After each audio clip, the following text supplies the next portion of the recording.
Welcome back to the Lotus on Track here at Spa for a combined race from Lotus Cup Europe, their final race of the season, and the penultimate round of the Lotus Cup UK. The race is being led by Gavin Kershaw. He has been and gone. That's the 2:11. The silver car of Mark Fuddlelove in second. The white Evora here of Gregory Rass in third, and the orange Exige in fourth position with his brother John. And the battle between Gregory and John has given us really the excitement throughout this race. They've been at it tooth and nail, but they are just beginning to reel in, I think, Mark Fuddlelove in second position, because there goes Fuddlelove and here comes Gregory Rass. So Mark Fuddlelove really isn't beginning to disappear up the road here, so it could just be that we might see the Rasses being able to claim a podium position each instead of just fighting now for that final spot on the podium. They've managed to clear this enormous train of cars. It's being backed up at the rear there by 34 James Proctor, who's had the best view of it all as Marcus Nikovic begins to pick his way past some of the slower runners, climbing up through the legendary Eau Rouge corner. Drivers relishing the Spa circuit, even though it never was particularly kind to the Lotus Formula 1 team. It's certainly been kind to the Lotus Cup Europe and Lotus Cup UK drivers this weekend. Wonderful weather for today's race, and we have been treated to some superb action throughout the field. We go in car with Greg Ozechka. Whoa, how did he hold that? On the replays, David Harvey and Laurent Fevy, who's trying to go past, ran out of road, ran out of traction as well. Just about gathered it all up. It's the second arms and elbows moment we've seen from Greg Ozechka this race. So nothing else, he's had a lively time. John Rass again on the tail of Gregory Rass and looking for the move into the final chicane. Gregory Rass track position though, squeezing out the Exige. I just wonder though, whether those tyres on the Evora are starting to feel a little bit second-hand. It's a big car, it's a powerful car, and there's a lot of heavy stops here at Spa. We've seen over the past couple of laps that Gregory has just been a little bit sliding through some of the slower corners. Well, he stops very early for the hairpin at the source this time round, which means there's nothing that John Rass can particularly do about squeezing back through. They head down the hill, and the Evora just begins to move away from the little Exige. Down under the bridge and then on to the legendary Eau Rouge corner. No shortage of commitment from either Gregory or John Rass there, particularly Gregory Rass flinging the Evora in. As Marcus Jewell and Simon Deacon continue their race-long tussle. Two of them socialise off the circuit. It's a very social paddock in the Lotus Cup UK and Lotus Cup Europe. And the conversations and bragging rights from Saturday night carried in to the racing on Sunday. Well, at the moment it's just Marcus Jewell who's got the advantage over Simon Deacon, although not by an awful lot. Got a little bit of smoke there as they head down the straight, and it's Nigel Ayres who's in trouble in car 4. Nigel Ayres is going to pull off.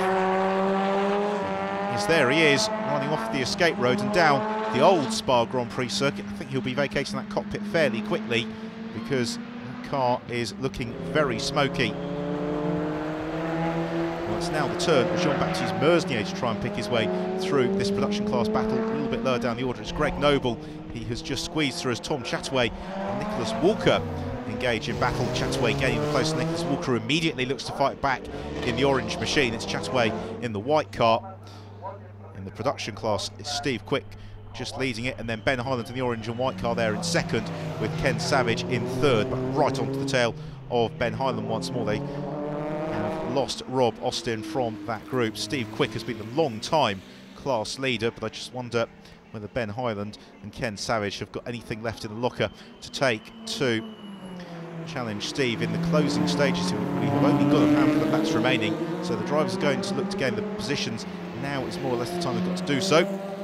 There's the race leader, Gavin Kershaw. As Walker gets it very wrong at Eau Rouge and goes off and into the barriers. And that's a big moment there for Nicholas Walker. We just missed the impact, but I think you can guess what happened, judging by the damage to the rear of that car. Well, I'm glad to say that he's climbing out of the cockpit and walking away, which is the most important thing. And that was a traditional Eau Rouge accident, just losing the rear as they came up the hill. That's what the tyre barriers are there for. Nicholas Walker, unfortunately out of the race, but fortunately unharmed. Very quick place to leave proceedings. The three protagonists in the production class fight are still there, with Gavin Kershaw just closing in on their tail to lap them. It's Dan Plant in the 72 car just going through our shot there, who is heading up really the next group of production class cars, but then Greg Noble arriving at a rate of knots and running a little bit wide as he went through the bus-up chicane. That's going to give Steve Tranter and James Proctor possibly the opportunity to get onto terms with him. And going through there as well, Steve Train. So Steve Train gaining the place on Greg Noble. Good to see Steve having a reasonably strong run this weekend. So again, one of these drivers has had an up and down season. Jean-Pierre Prache just closing on to the tail of Marcus Nikovic in the 76 car. Jean-Pierre Prache in the fluorescent yellow machine, you really can't miss that one on a dark night. We saw him a little bit earlier on recovering from an off-track excursion, so he has been working throughout the remainder of the race, really to gain places and move up to his rightful position in the top 10. He is on course still, though he's still got a few more places to gain until he can move up to where his pace really demands that he should be in the final classification.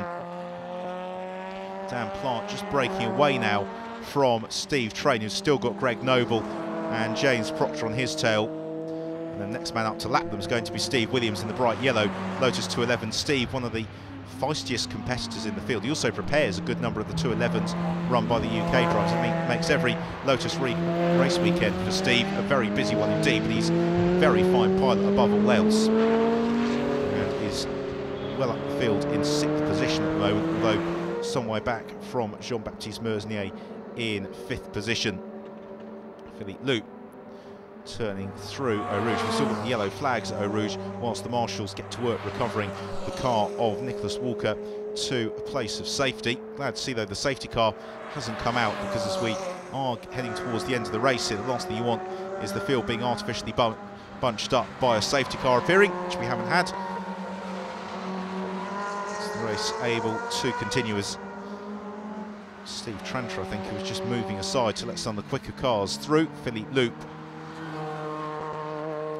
this man through, and as we are heading towards the closing stages, some of the battles we saw earlier on are just being resolved in favour of one driver or another. As Dennis Van den Sarvel, who has had a very busy race, and he is still well up the field, though just outside the top 20, which with a normal sized grid he might be disappointed with, but with over 50 cars taking to the start today, that still puts him solidly into the top half of the field, and therefore a very impressive result for him. It's Thierry Hedouin in the yellow 71 car turns out into the exterior circuits. We have all changed, possibly in the production class. It's Ben Hyland who would appear to be leading that now from Ken Savage. Just wonder whether Steve Quick has made an error, because he has slipped back slightly. Yes, he has. It is Hyland who leads the production class from Savage, as Gavin Kershaw in the bright green Evora continues to lead the race, as he really has done, all except for the first 100 metres of the race when Romy Pochevat leapt into an early lead as they went in towards La Source, but thereafter it's been all Kershaw, and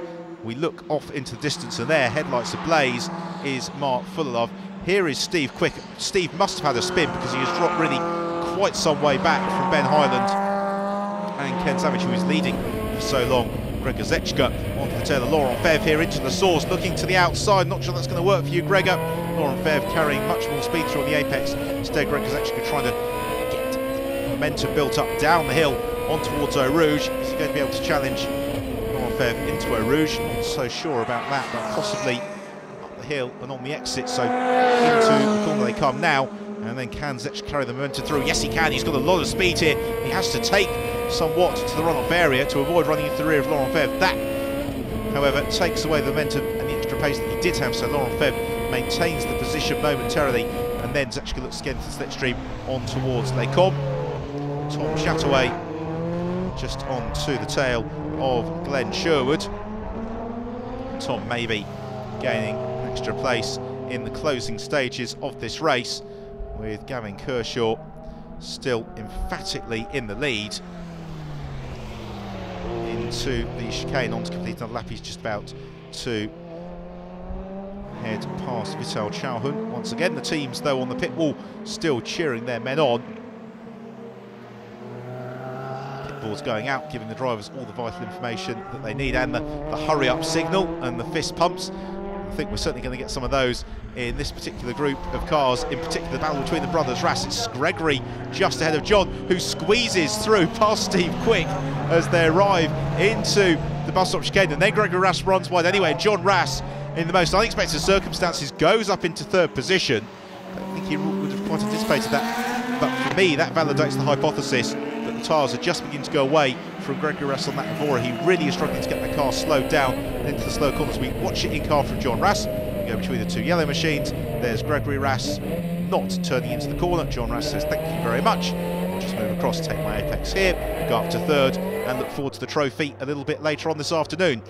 The production class still in the hands of Ben Hunt, although Ken Savage is continuing to track him, and Ken, I still think, may just have something extra to give as Greg Rass looks to challenge John Rass once more into Eau Rouge. John Rass chopping across, taking the racing line, no way through there for Gregory Rass, so instead he settles once more into the Citroën We looking to try and challenge up the hill and on towards Les Combes. Gavin Kershaw long gone. There's Mark Fullilove in second, who, as the Rasses have started to battle once more, has just been able to put a bit of daylight between himself and the brothers. And John Rass, though, holds on from Gregory Rass. Gregory Rass, though, had the run. He just then got on the brakes a little bit earlier than John Rass. So the Exige John Rass maintains third position, though we are really heading towards the closing stages now. So if Gregory Rass is going to reclaim that third, which he has held for much of the race, and he's running out of time to do so.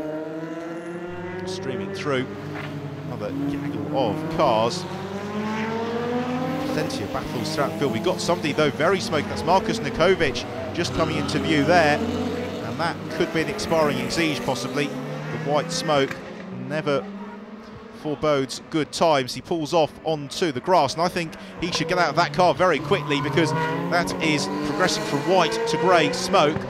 The car is progressing from Exige to a bonfire. The driver's door opens, Markus Nikovic gets out, and will be looking frantically for a fire extinguisher to begin to bring that car back under control.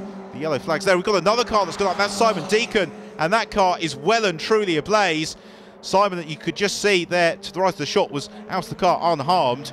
And again, looking for a fire extinguisher. We've got these two cars going off. There's Markus Nikovic. Here comes the marshal now with the extinguisher, just as the flames begin to take hold. And this is really what we don't want to see, as into the final chicane comes the race leader, Gavin Kershaw.